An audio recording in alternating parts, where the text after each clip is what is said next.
DNA টেস্টের মাধ্যমে এবার প্রমাণিত হয়ে গেল যে অনিরুদ্ধই হলো সে তানিয়ার আসল বাবা। হ্যাঁ বন্ধুরা, এমনটা হতে চলেছে আজকের পর্বে। বিস্তারিত জানতে ভিডিওটিতে লাইক দিয়ে চ্যানেলটিকে সাবস্ক্রাইব করে পুরো ভিডিওটি তোমরা দেখতে থাকো। গল্পের শুরুতে আমরা দেখতে পারবো বানি অনিরুদ্ধরা গলির মুখে দাঁড়িয়ে থাকে আর বলতে লাগলো আমাদেরকে প্রমাণ জোগাড় করার জন্য যে কোনো কাজ করতে হবে। এরপরে হঠাৎ করে দেখতে পায় মাথায় ঘুমটা দিয়ে বিদ্যুৎ আর কুসুম বাড়ি থেকে বের হয়। তখন অনিরুদ্ধ বলতে লাগলো, এই তো ওরা বের হয়েছে, এবার ওদের পিছন পিছন আমাদেরকে যেতে হবে। এরপরে ওদেরকে ফলো করতে করতে ওরা যখন কিছু দূর যায় তখন দেখতে পায় ওরা একটা কস্টিউমের মধ্যে আগুন লাগিয়ে পুড়ে ফেলার চেষ্টা করছে। তখন বানি বলতে লাগলো, কি পুড়াচ্ছে সেটা তো বুঝতে পারছি না। অনিরুদ্ধ তখন বলতে লাগলো, দাঁড়াও আমি মোবাইলে ভিডিওটা করে নিই, আদালতে এটা কাজেও লাগতে পারে। এদিকে সে বিদ্যুৎ আর কুসুম খুব খুশি হয়ে যায় আর কস্টিউমটাতে আগুন জ্বালিয়ে দিয়ে বলতে লাগলো, এবার এবার বানি কি করবে? বানির কাছে তো কোনো প্রমাণ নেই, এবার তানিয়াকে আমরা পেয়ে যাব।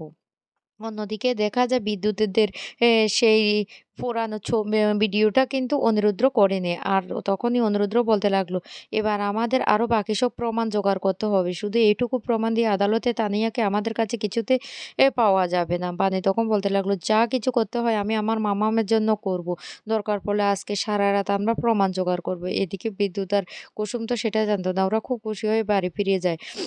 অন্যদিকে দেখা যায় বিদ্যুৎ আর অনিরুদ্ধ আর সে বানি দাঁড়িয়ে থাকে রাস্তার মধ্যে আর বলতে লাগলো, আমাদেরকে এবার অন্য আরেকটা জায়গায় যেতে হবে, চলুন মিস্টার চ্যাটার্জি। এরপর ওরা সেই আগুনের কাছে গিয়ে সে কস্টিউমটার কিছু পোড়া অংশ পরে থাকতে দেখতে পায় আর সেগুলো ওরা নিয়ে আসে। এর পরের দিনে কোর্টে আবার সবাই নেক্সট হিয়ারিংয়ের জন্য চলে আসে। এদিকে বিদ্যুৎ সেখানে এসে তার চুল আঁচড়াতে লাগলো। তখন মৌলি আর নয়নতারা দেবী এসে বলতে লাগলো, এখানেও তোমার সাজগোজ কমছে না, এদিকে কি রায় হবে সেটা কি তুমি জানো? বিদ্যুৎ তখন হাসতে থাকে আর বলতে লাগলো, আমি সব কিছু ব্যবস্থা করে নিয়েছি, আপনি এ নিয়ে একদম টেনশন করবেন না। মৌলি তখন বলতে লাগলো, এই কেসে কিন্তু আমাদেরকে জিততে হবে, সেটা তোমাদেরকে মাথায় রাখতে হবে, যদি আমি হেরে যাই তাহলে কিন্তু আমি তোমাকে ছাড়বো না। তখন বিদ্যুতের স্ত্রী কুসুম বলতে লাগলো, আপনি সবসময় আমার স্বামীর সাথে এমন করেন কেন? এটা তো আমার পতি পরমেশ্বর, স্বামী যেরকম হোক না কেন। যা শুনে অন্তরা হাসতে থাকে আর তখন মৌলি রেগে যায়। রেগে গিয়ে অন্তরার কাছে গিয়ে বলতে লাগলো, খবরদার খবরদার স্টুপিটের মতো হাসবে না। অন্তরাও তখন ওকে মাংকি বলে অপমান করে। তখন ওদের দুজনের মধ্যে ঝগড়া লেগে যায়। এদিকে কুসুম তখন বলতে লাগলো, ও আমি এবার ভিডিওটা করে নিই, তাহলে ভাইরাল হতে পারবো। অন্যদিকে কোর্টের কাজ শুরু হয়ে যায়। তখনই বিদ্যুৎকে ডাকা হয়। বিদ্যুৎ তখন বলতে লাগলো, না না, এবার আমাকে তো ভিতরে যেতে হবে, আমার মেয়ে তানিয়ার আজকে কাস্টাডি সেটা তো আমাকে পেতে হবে। এদিকে বাণীর পক্ষে আইনজীবী বলতে লাগলো, আমার কাছে অনেকগুলো প্রমাণ আছে। প্রমাণ হিসাবে আমি প্রথমে বাণী যে হোটেলে কাজ করতো সেই হোটেলের মালিককে আমি ডেকে নিচ্ছি। তখনই সেই হোটেলে কাকাবাবুকে ডেকে আনে আর কাকাবাবুর মুখ থেকে সমস্ত সত্যিটা জানতে চায়। তখন কাকাবাবু বলতে লাগলো, প্রথমে তাদের কাছে 135 জনের একটা খাবার বড় অর্ডার এসেছিল, তারপর ওরা খাবারটা ক্যান্সেল করে দিয়েছে। এরপরে এতগুলো খাবার নষ্ট হয়ে যাবে সেই জন্য ওরা রাস্তায় খাবারগুলি বিক্রি করছিল। তখনই তানিয়া স্কুল থেকে ফেরার পথে ওখানে ছুটে যায় আর ওখানে সে মাকে একটু হেল্প করার চেষ্টা করেছিল বিভিন্ন ধরনের ছড়া কবিতা বলে। আর তারপরে বলতে লাগলো, সমস্ত কিছু আমার মোবাইলে রেকর্ড হয়ে আছে। তখনই জজ সাহেব সেই রেকর্ডটা শুনে বলতে লাগলো, এটা একটা বড় প্রতারণার ফাঁদ। তখন উম, সেই বিদ্যুতের পক্ষের আইনজীবী মান্না বলতে লাগলো, না, এটা আমার মক্কেলকে ফাঁসানোর চেষ্টা করছে। তখনই সে জজ সাহেব বলতে লাগলো, আপনার কাছে কি আর জোরালো কোনো প্রমাণ আছে? তখন বলতে লাগলো, জজ সাহেব আমার কাছে আরও একটা প্রমাণ আছে। তারপরে একটা খাম থেকে একটা পোড়া কস্টিউম বের করে বলতে লাগলো, দেখুন তো এই কস্টিউমটা আমরা বাচ্চাদের গার্ডিয়ানের থেকে যেটা জানতে পেরেছি সেটা হলো বাচ্চাদের কস্টিউম পরে একটা লোক এসে কিন্তু নিয়ে গিয়েছিল।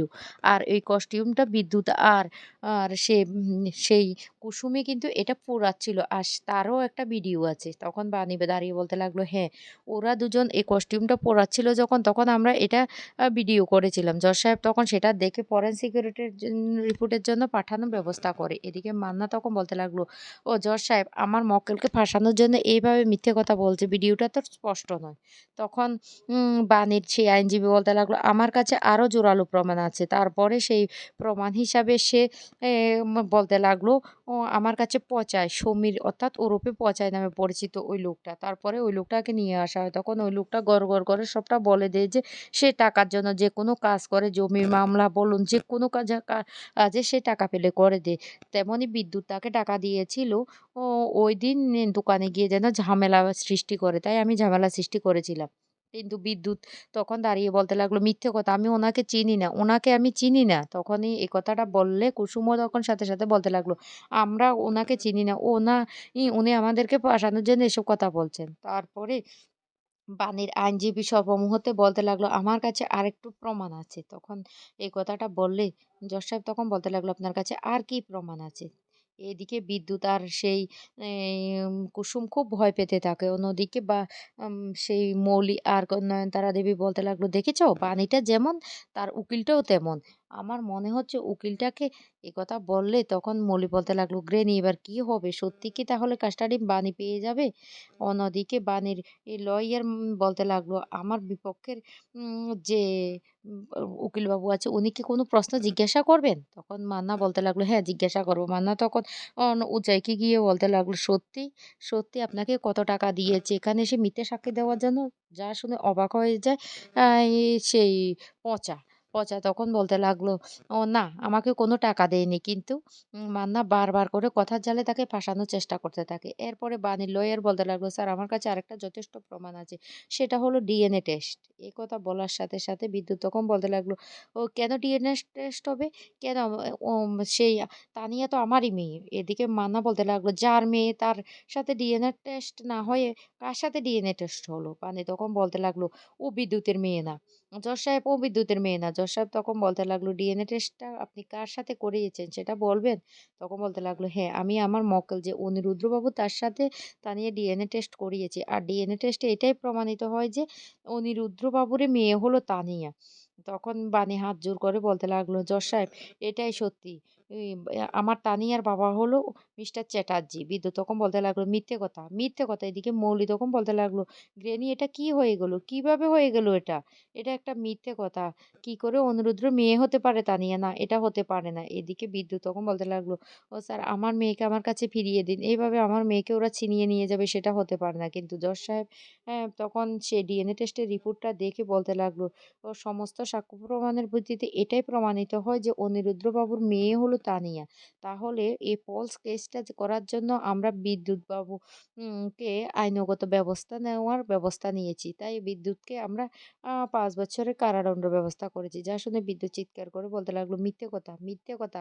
আমাকে ফাঁসিয়ে দিয়েছে।" আর জজ সাহেব আরো বলতে লাগলো, "আমরা সসম্মানে অনিরুদ্ধ বাবুর মেয়েকে তার কাছে ফিরিয়ে দিলাম।" অনিরুদ্ধ তখন খুব খুশি হয়ে তার মেয়েকে কোলে তুলে নেয়। এদিকে বাণীও তখন খুব খুশি হয়ে বলতে লাগলো, "জজ সাহেব, জজ সাহেব, আপনাকে অসংখ্য ধন্যবাদ।" এদিকে বাণীর লয়ারও খুব খুশি হয়ে যায়। অন্যদিকে মান্না বলতে লাগলো, "জজ সাহেব, আপনি এটা কি করলেন? এটা একটা মিথ্যে কথা।" জজ সাহেব তখন বলতে লাগলো, "ও আইন প্রমাণ নিয়ে কথা বলে। প্রমাণ যেহেতু ওদের পক্ষে তাহলে তো ও এটাই প্রমাণিত হয়।" এইদিকে তো কুসুম তখন বলতে লাগলো, "এবার কি হবে বিদ্যুৎ? এবার যদি তোমাকে ধরে নিয়ে যায় তাহলে আমি কি করব?" বিদ্যুৎ তখন বলতে লাগলো, "জজ সাহেব, আপনি আমার কথাটা শুনুন।" কিন্তু জজ সাহেব কোনো কথা না শুনে বলতে লাগলো, "আইন আইনের পথেই চলে।" তারপরে বিদ্যুৎ হুমকি দিতে থাকে যে তানিয়াকে যে কোনো প্রকারে ছিনিয়ে নিয়ে যাবে। তো বন্ধুরা, সত্যি, সত্যি তানিয়াকে কি এবার বিদ্যুৎ ছিনিয়ে নিয়ে যাবে সেটাই তোমরা দেখতে পারবে আগামী পর্বে।